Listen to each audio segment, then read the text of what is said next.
everybody, welcome back to my channel. I am very, very excited to be talking with Celeste today. I was so appreciative of your comment on my SBSK video because I was personally very worried that I would, in trying to respond to the video, hurt you in some way. So it was really, really nice to get feedback. And I really appreciated you kind of expanding on what the experience of filming was like too, because that gives a huge amount of context to, as a YouTuber, I understand, but to others that may not understand what making a video looks like, there can be so much cut out that could have given more context or would help explain some things. And I know for me, I've had videos where I had to explain stuff too, because I'm like, oh yeah, I cut all of that out and that probably would have explained that better. So I really appreciated that. And thank you for talking with me. I'm really excited to get to chat. So I will let you tell a little bit about yourself. I am particularly interested in how you were diagnosed because it sounded like we have similar stories where both of our moms or both of our parents got the news while they were pregnant, which is something I love connecting with others who have that experience, because I have not found many that I've spoken with that have had that. So yeah, I will stop talking and let you introduce yourself. Well, yeah, so first of all, I just have been like a fan of your channel for a while, so I'm like super excited to be talking to you too. I really appreciate what you do for the community, so. Thank you so much. And yeah, so like you said, I'm Celeste, I'm 23, and I was diagnosed before birth. They noticed like a little bit of a fluid sac on the back of my neck during one of the ultrasounds. And so they decided to do some genetic testing. And my mom got the news that I have TS, and kind of like she talked about in the SBSK video, the doctor did originally recommend that she get like an abortion because back in 1997, they didn't know a whole lot about like, I guess, what a person with TS's life could be kind of like. So he wasn't really sure like necessarily what to expect, and told her that she was probably going to have a miscarriage when she decided not to have an abortion. So yeah, I mean, I was born like, I think I was around like 8 pounds. Like, I wasn't even like a tiny baby, and they thought I was gonna have to have like open heart surgery right away. And turned out I did not have to have that, which is really nice. I do have a heart condition, but it was able to just be like monitored. So yeah. That's awesome. So when did you first become aware that you had Turner's, like with the actual explanation of what it was? When did they end up explaining it all to you? So the first time was when I was 7. I have this very specific memory of, we were driving, I think, my one sister to the train station, and I was sitting in the car and I just kind of asked, I don't know why I asked, but like, why am I so short? And everyone got really quiet. And I was like, what did I do? And so they were like, we'll talk about it when we get back home. And then we all kind of like gathered in the living room, and they like explained to me about TS, and I was like, oh, well, okay. Like, I thought it was cool. Like, I had my mom come in and do like a presentation with my class with me. Like, I was super excited. That's really cool. Yeah, I mean, I don't really know exactly what I thought before that, because I started getting growth hormone shots at like 3. And okay, I'm pretty sure I just thought that was something that like every kid did. Like, I just didn't really have a whole lot of understanding. So yeah, I could see that without having context too. I loved your comment in the video where you're like, where's your growth hormone shot? You don't you have to have an injection too? Yeah. I appreciated that. So another part of your reaction that I really, really appreciated, and I loved how you worded it in the video, was the whole concept of trying to understand what not having both X's and only having one meant when you were like, what does that make me then? Because that's huge. And the experience of finding out and trying to figure out what that means to you. When did you first start kind of, I guess, delving into more what Turner's was and thinking through that? How old were you? Yeah, so I think around the time that I was told that I have TS, I started to kind of like,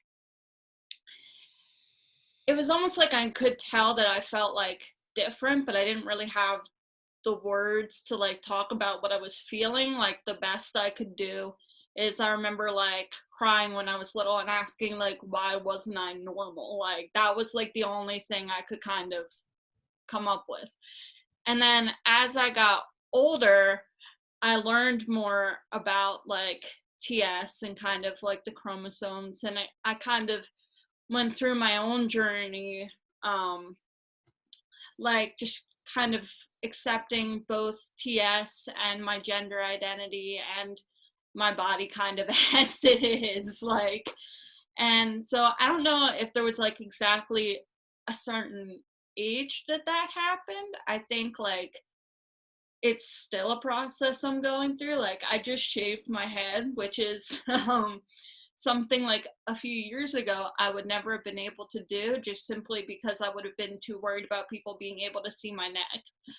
So like, you know, it's like still kind of something that I'm processing right now, kind of figuring out what it all means. I completely feel that.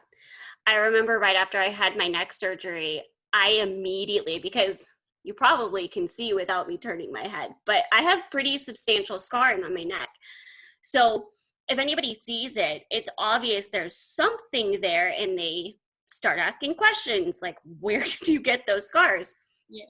I used to have my hair down all the time.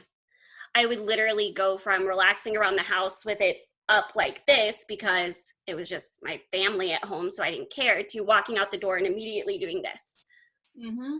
And then I went through that kind of again when I started my channel, where I would only video with my hair down. And then I kind of was like, whatever. They're going to see it. They're going to see it. But it was a process of getting to that. So I can understand, like, or if I did have where you could slightly see it, I would like do this a lot. Anyways, I completely understand that. So what do you feel like so far it has been the biggest way that Turner's has affected your life?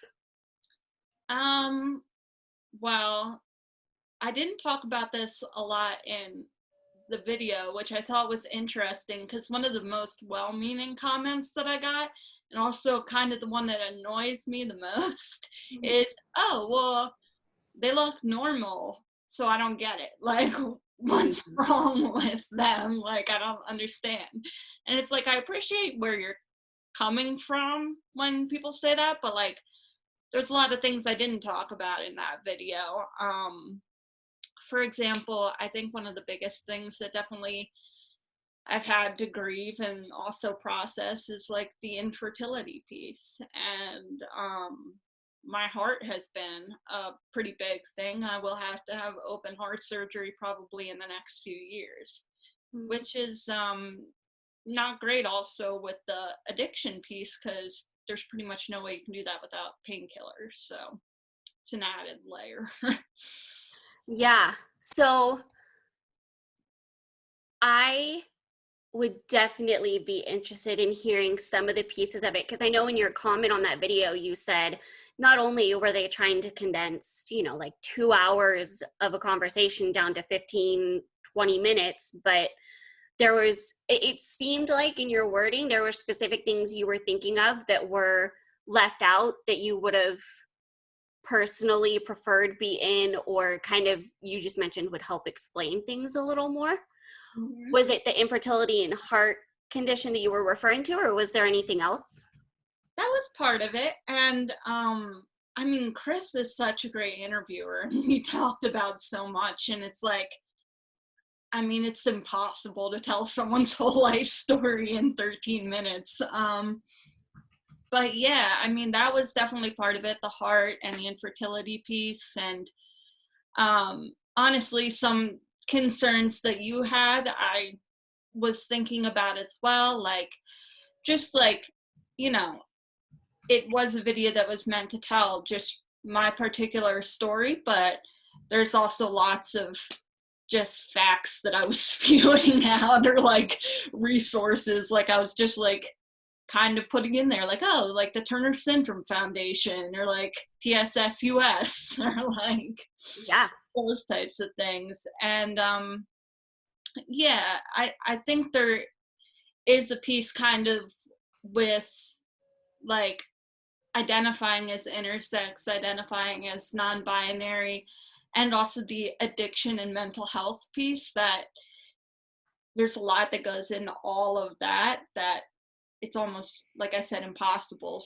to cover in 13 minutes. So Yeah, and I kind of, because I watched it several times, I didn't want to come to it with an emotional reaction. I wanted to, like, okay. I even had my husband watch it because I'm like, I mean, we've been together, oh gosh, 8 years now, and married for 5.5 of that. He's learned quite a bit about Turners in that time, because anytime I'm learning something, I'm like, guess what? And I have to tell him what I learned. And so I had him watch it for context too. And we both, I mean, I maybe more had like a, what are people going to take from this reaction and stance? And he was more a, okay, what is this actually saying about Turners and everything? But I think what I came away from it trying to put the perspective into was Turners is also a very hard condition to sum up in a neat little package. mm-hmm. And especially when you may not, like Chris may not have maybe realized how different cases of Turner's can be, because it's not like most other conditions where the cases are very similar. Yeah. And so going into the video now, what was the filming process like? So he came over, and we just kind of set up his camera like right in front of the couch, and we sat, and he asked me questions for like about 2 hours. And sometimes he would be like sitting next to me, sometimes behind the camera. We brought both of my parents in, as you can see on the video. And I mean, like I said, I just can't like state enough how much of a sweetheart of a guy he really is. Like, in person, he's basically the same way he is in his videos. And so it's like, it was a really nice experience, and he asked a lot of questions. And we did kind of go, I feel like, from TS to gender to mental health stuff to addiction, and that's kind of like the path that the interview ended up taking.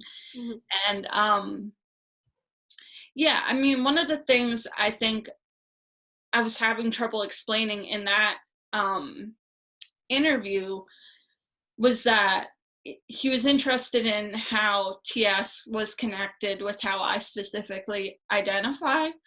And like you said, because I mean, everyone's, of course, their own person, even if they have the same condition, but TS specifically is also just such a spectrum. Mm-hmm. And so I was having trouble kind of explaining the fact that just because this is how I identify, it's not necessarily reflective of everyone in the community. So I don't know, but it's also kind of interesting because you know, one of his questions, and something I've actually thought about a lot, is like, how connected is the way I've kind of processed having TS and processed the way my body is to my gender identity. And I don't really know, because I've never not had TS. So, Yeah. you know, it's a hard question to answer. Yeah. So that whole section of the video was a very interesting thing to watch for me, because I had heard about not just you, but other butterflies that also identified the same way and um, had the same experience. And I think that kind of solidified me being able to understand how you would get to there with, I mean, everybody's experiences are individual, but I think everybody that has Turner syndrome can identify with the struggle with it not being easy to feel like a whole woman. Hmm. Because of that, like I think I said in my video, you know, when I started kind of processing that, it was like, okay, so I only have one X, and I did kind of have that. So what does that make me? Like, how does that change me? Like, you kind of start feeling like an alien, and you're like not sure where you fit in.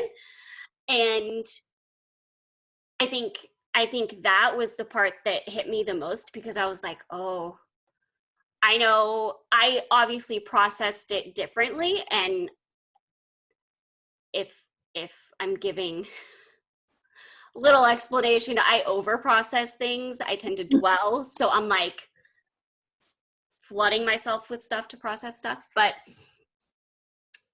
I understood that conundrum, and that pushed me to research more, like, is Turner syndrome by definition able to be intersex? So it definitely pushed me to answer that for myself more. Has your thought on that changed from the video? Because I know you said if you look at the definition of intersex, Turner syndrome falls under there. Um, have have you found, in, I'm sure, whether a fun experience or not, reading the comments on the video and everything, um, has that changed your perspective at all? Have you changed how you think about it since then?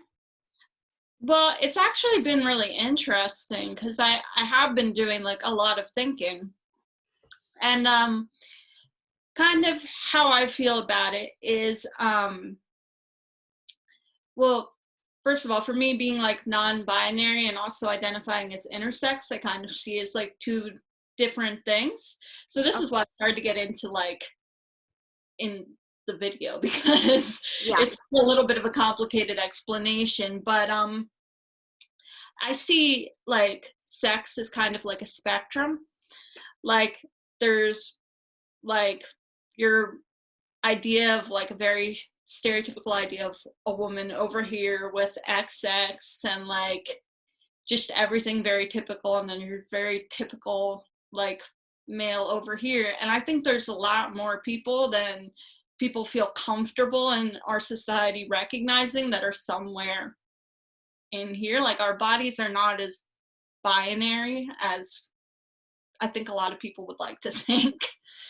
So I don't necessarily think the label is so much important as, like, if this kind of makes sense, at least for me, being comfortable with being, in my mind, maybe not over at this extreme end of being completely like typical in Mhm. the idea, like in society's eyes.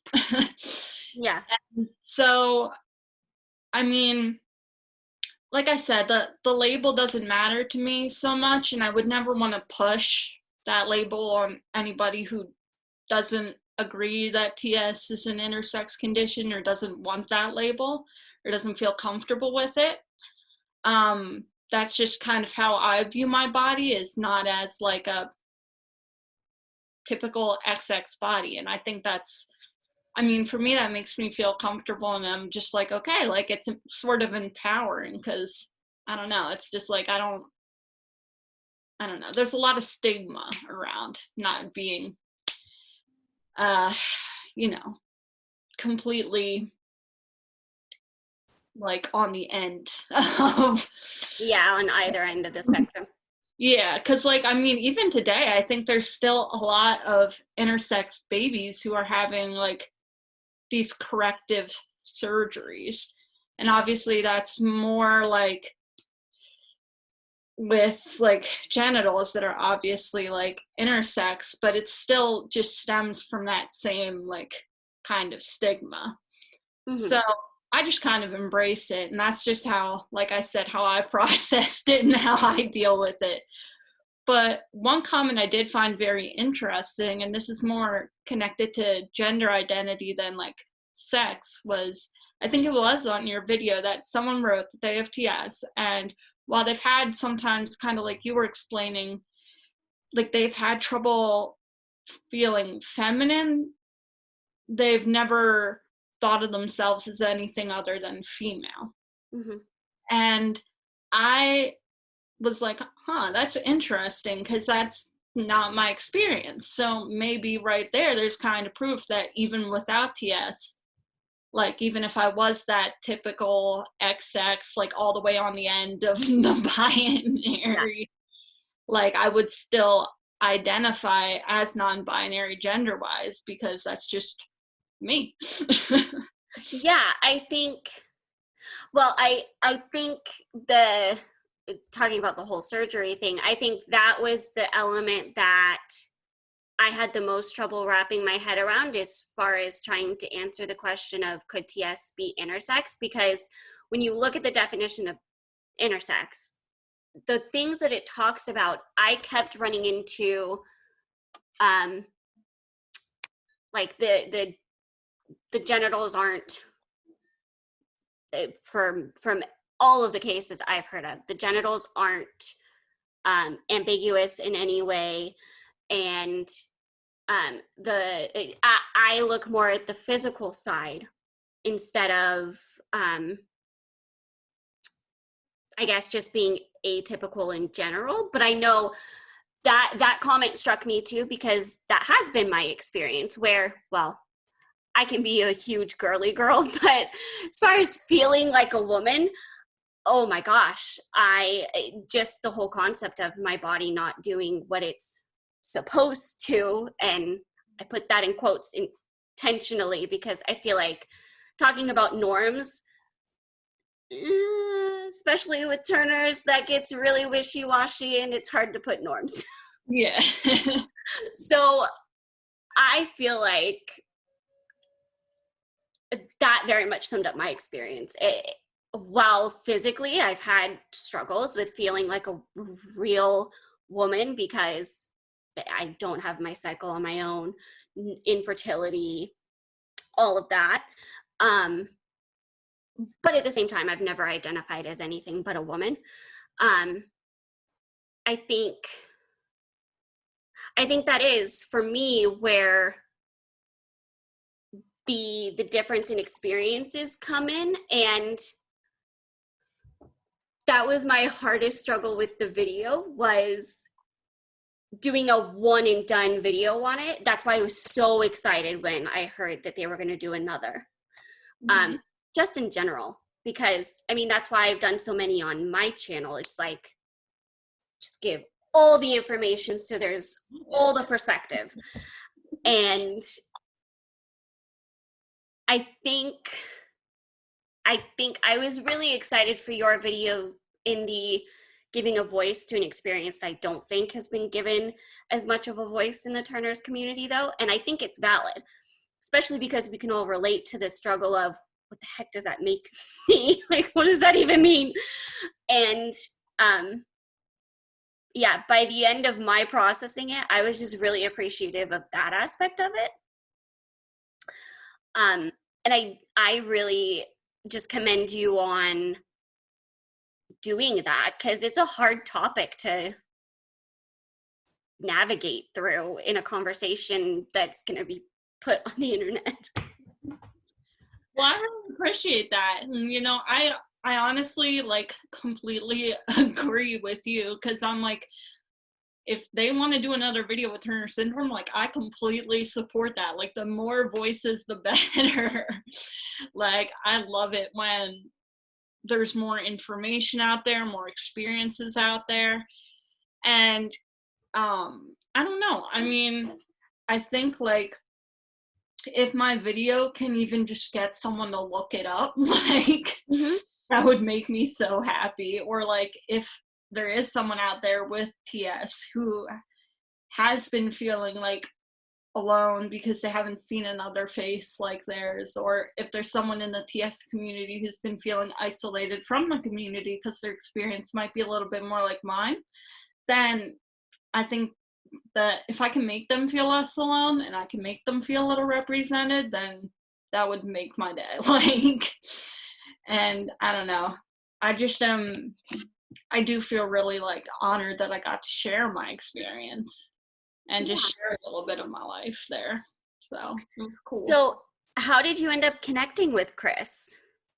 I was just like on campus one day at my college and just was like, you know what? I've been watching this channel for a while. Like, I don't know, I might as well like just write in like an application, because he does have a website where you can just write a little bit about yourself, and if they're interested they'll email you back. And it just kind of all worked out because he's from the Philly area as well, and it was right around like winter break time. So That's very cool. yeah. So, in your experience with your video, would you want a second video done with your story to tell any more of it, or do you feel like it did a pretty good job of summing it up?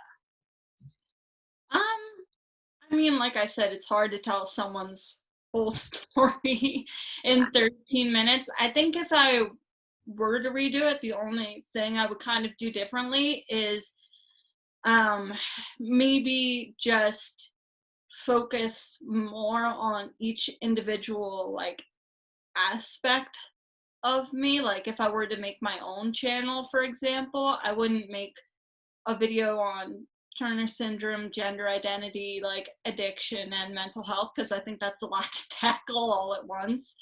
I would make like separate videos if I wanted to talk about all those topics and really give them kind of like the light that each one of those topics deserves. So, Yeah. I don't know. So you mentioned the mental health and addiction aspect of your story, and I also really, really commend you for talking about that, because I mean, I'm all about mental health, and I love when people feel free enough to talk about it, because I feel like there's a huge stigma with that too. Mm-hmm.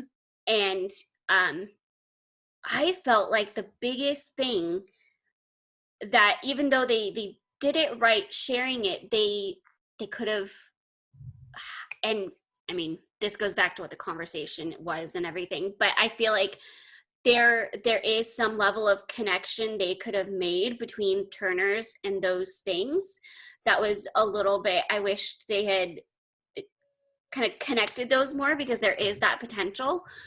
But I also kind of want to give you the freedom to say, do you feel those are connected? Because I mean, just like with the gender identity and everything, I feel like there's absolutely room for, no, I would have had those struggles probably anyways. So do you feel like those things that you talked about were connected to Turner's? I think unfortunately there's just a few things in my like family background, having Turner syndrome, some environmental things that all kind of came together and culminated in some of the struggles I've had. Honestly, I think that is how we started talking about mental health stuff. As I mentioned, that's part of what people with TS often deal with. And then we kind of went on from there to talk about my specific experiences with it.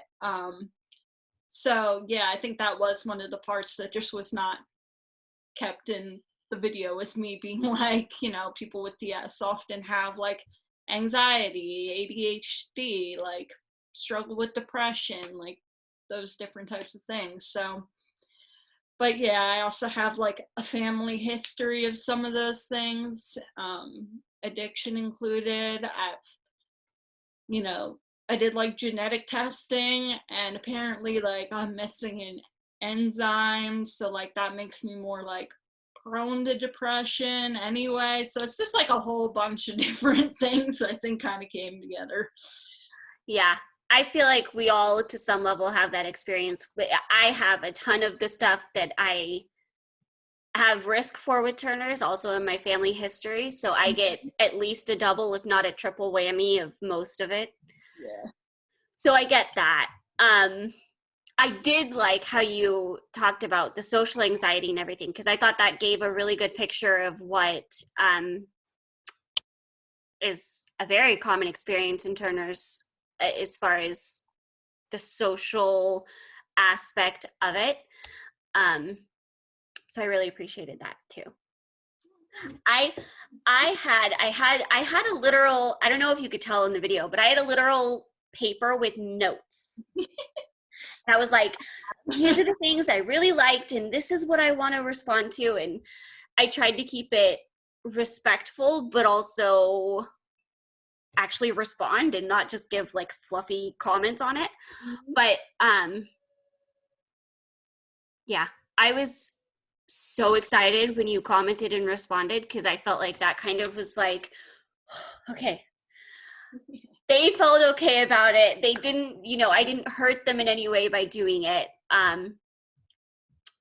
Because that can also be a little bit of a struggle, I'm sure, with for you when you read the comments, because it may not have been your video you produced, but you were the subject of it. Mm-hmm. Yeah, it was hard reading some of the comments, and like, I mean, I thought your video was super respectful and thoughtful, like I said, but unfortunately some other people were not. And so yeah, that was not always the easiest.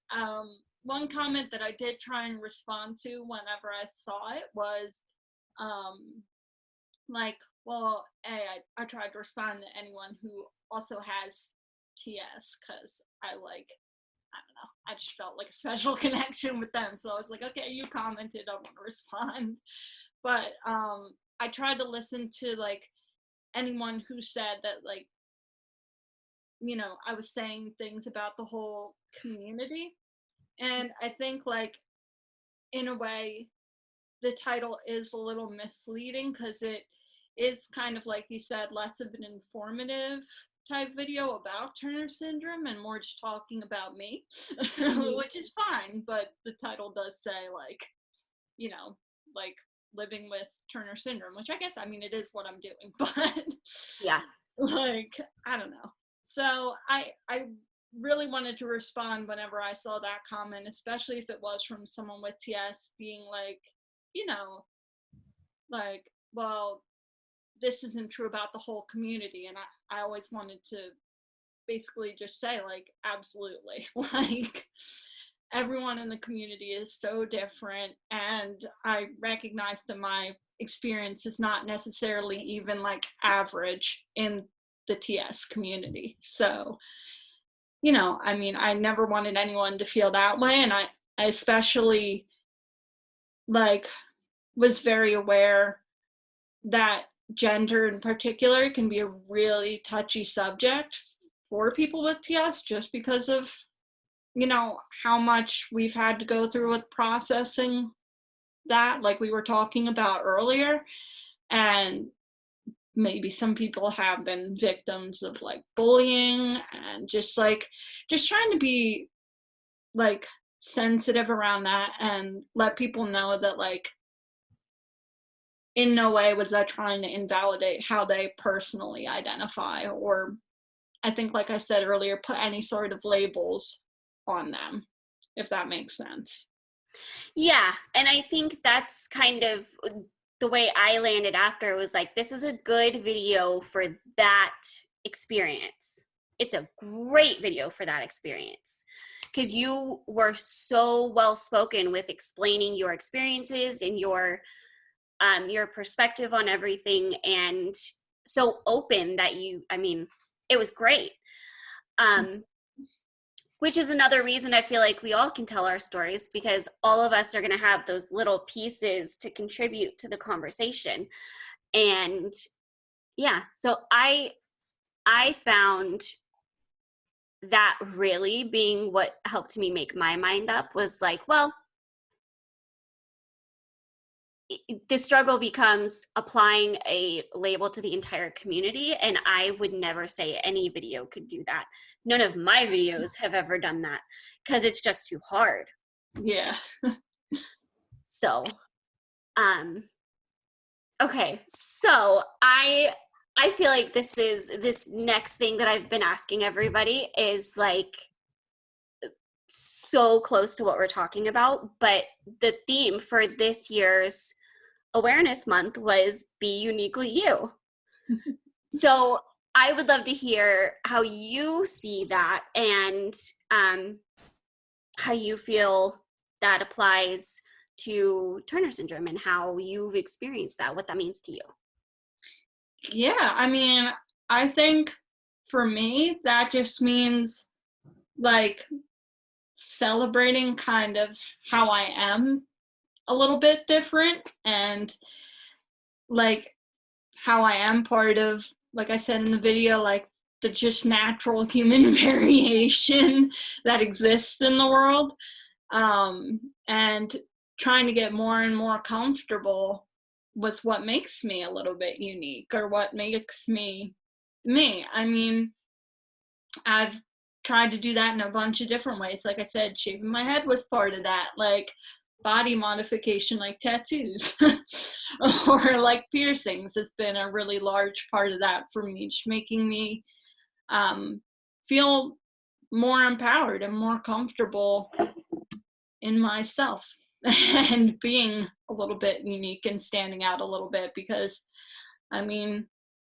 I don't know, I feel like growing up with TS, I always was really trying to fit in as much as I could and be as like quote unquote normal as I could. And in the last few years, I've just really been like, you know what? Never mind. Yeah. I'm gonna try and just do whatever makes me comfortable. Yeah. I love that, because that's like, I have a lot of people ask, how do I become more confident? How do I deal with social anxiety? And I'm like, well, the first step is really embracing yourself before sharing yourself with others, being able to embrace our own stories and how we're not like everybody else. And I think sharing stories like yours, where there's such a way of showing the difference and how unique everything is just like the picture of that, because yeah, we're all not the same, and that doesn't have to have a stigma. That doesn't have to be something everybody's trying to change. It is okay to be okay with how you're different, and if we can give ourselves license for that, that also gives us a little way of letting other people do the same for themselves. Yeah, I mean, I don't know. I've just thought about it like a lot over the years. Like I've had several points been offered, like for example, like not necessarily like plastic surgery, but like surgeries that would be more cosmetic and kind of make my appearance a little bit different. Like with my jaw, for example, I have like, because of the shape of my chin, a pretty large like overbite. And like, you know, I mean, that's something I could change, and maybe some people would make that decision. But for me, part of my process was just being like, you know what? No, like this is just how my face is. Like, we're gonna leave it. So Yeah, no. I think that kind of applies to the neck surgery too. You know, it's my parents were offered it for me when I was a newborn. And they're like, no, we're good. We'll let, you know, if she wants to decide to do that later, she can, which I did, but yeah. Yeah, and it's like I said, it's everyone's process is different. Yeah. Okay, well, was there anything else you would want to add, or any message you want to make sure that somebody that's watching this gets across? Just that like they're definitely not alone, that there are other people out there who are dealing with a lot of the same things that they are, whether it be like mental health issues like we were talking about, navigating growing up with TS, and there's like a lot of great resources out there. So I mean, I'm sure if people haven't checked out like the TSSUS, Camp Carefree, like Turner Syndrome Foundation, like they definitely should, because there's ways to meet other people like us. Yeah, those are great ones. I had not heard of Camp Carefree, but the other two are amazing. I talk about T-size all the time, but Turner Syndrome Foundation is another really great one. Mm-hmm. Okay, well, thank you so much for talking with me. Thank you. Yeah, I was really excited to get to chat and kind of talk about all of that. So thank you so, so much. And yeah, I'm just really grateful to be able to have a conversation about it. Yeah, I'm So, really glad we did. yeah. So I hope you have a great rest of your day. You too. All right, thank you. Bye-bye. Bye.